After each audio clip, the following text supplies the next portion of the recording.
Pourquoi a-t-on des frissons et de la fièvre ? Pourquoi il est préférable de dormir du côté gauche ? Toutes ces questions que l'on se pose au quotidien ont presque toutes une réponse scientifique. Aujourd'hui, dans les petits pourquoi, on répond à la question suivante. Pourquoi a-t-on parfois des frissons quand on entend certains sons ?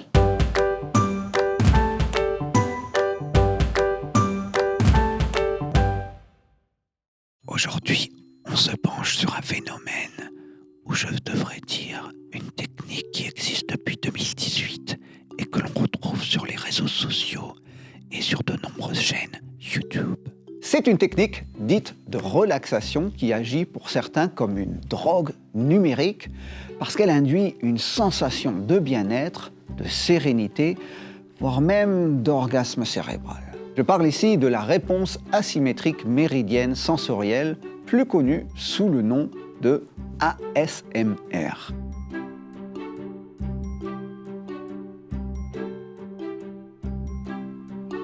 Pour 66% des gens, l'ASMR est une réponse sensorielle autonome qui commence souvent au même endroit. Une vague de bien-être, de picotement, de frissons naît au bas de la tête, au haut de la nuque, puis descend le long de la colonne vertébrale, tout en se propageant sur les bras et les épaules. Cette sensation est propre à chaque personne. Chez certaines personnes, cette sensation, cette réponse crée une relaxation profonde et un sentiment de bien-être.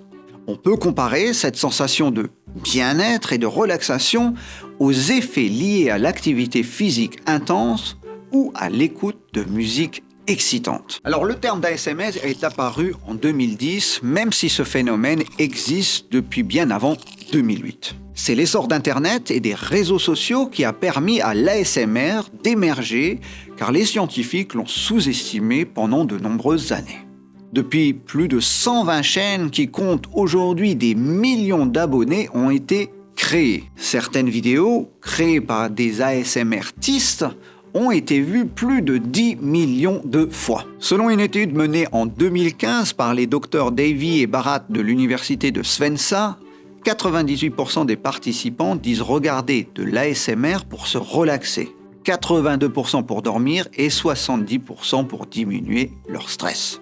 Ces vidéos sont le plus souvent regardées le soir, avant de s'endormir, dans des conditions silencieuses et par des personnes jeunes qui ont eu leur première expérience d'ASMR entre l'âge de 5 et 10 ans.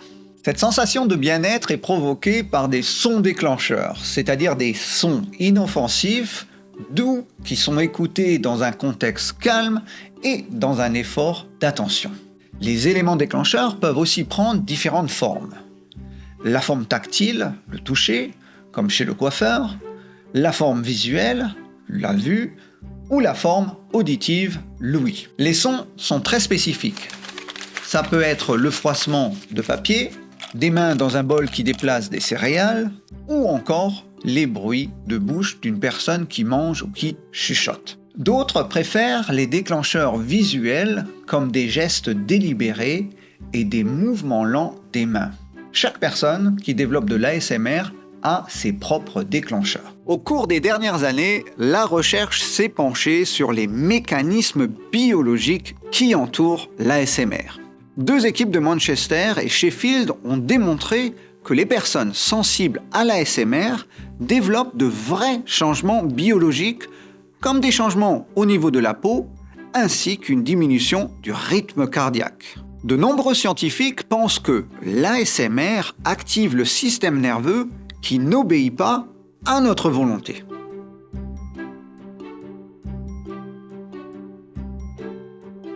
Grâce à une technique d'imagerie par résonance magnétique, les professeurs Smith et Cornelsen du Manitoba ont été les premiers au monde à mettre en évidence un changement dans le cerveau des patients.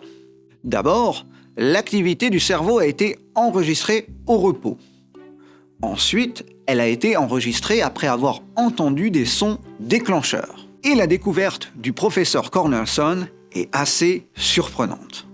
L'étude de 11 patients ASMR a permis aux scientifiques de constater une diminution de la connexion en relation avec les sensations, les souvenirs et les états de repos, et ce dans des zones très spécifiques du cerveau, celles que l'on appelle le réseau modal par défaut. Ce qui peut laisser sous-entendre que l'ASMR peut être décrite comme une inhabilité à bloquer ses expériences sensorielles émotionnelles. Ces personnes seraient en fait plus sensibles à certains éléments de stimulation, ce qui veut dire que les zones liées à l'imagination, au plaisir et au souvenir sont plus actives. Certains chercheurs pensent que l'ASMR doit libérer des endorphines qui sont des dérivés de la morphine et des hormones du bonheur comme la sérotonine, l'ocytocine et la dopamine. Depuis quelques mois, de plus en plus de vidéos présentent maintenant 2 voire 3 déclencheurs pour augmenter la connexion et l'interaction entre les personnes. Des vidéos proposent désormais des jeux de rôle, tandis que d'autres sont filmés en gros plan. Rendez-vous médical, massage, inspection des oreilles sont autant de thématiques que les youtubeurs choisissent pour leurs vidéos. C'est une manière de porter une attention toute particulière à l'auditeur. Les vidéos d'ASMR provoquent, dans ce contexte, une attention sociale où une personne se retrouve calmée par une autre. Et les grandes entreprises ont bien compris l'intérêt de l'ASMR qui est de plus en plus présent dans les plans de marketing. On voit de plus en plus de publicités qui font appel désormais à des déclencheurs. IKEA a même enregistré une courte section de son catalogue en version ASMR. Les stars aussi s'y mettent et bon nombre d'entre elles enregistrent des séquences ASMR. On voit aussi le développement d'applications payantes et certains youtubeurs vivent maintenant de leur expérience sonore. L'ASMR n'est pas seulement un divertissement en ligne. Certaines personnes utilisent l'ASMR à des fins thérapeutiques pour réduire le stress, l'anxiété et les problèmes de sommeil. Les vidéos ASMR peuvent s'avérer être un outil efficace pour ceux qui cherchent à soulager ces maux. Malgré sa popularité croissante, l'ASMR n'est pas exempt de controverses. Il n'existe à l'heure actuelle que très peu de données scientifiques et beaucoup de choses sont encore à apprendre sur le fonctionnement de l'ASMR et son efficacité sur les maladies. Voilà, c'est tout pour cet épisode des Petits Pourquoi. On se retrouve très prochainement. À bien y penser, je crois que j'ai une sensibilité au cuir chevelu. Ouais, effectivement, ça fait du bien et j'ai des frissons. Je vous laisse, je vais continuer.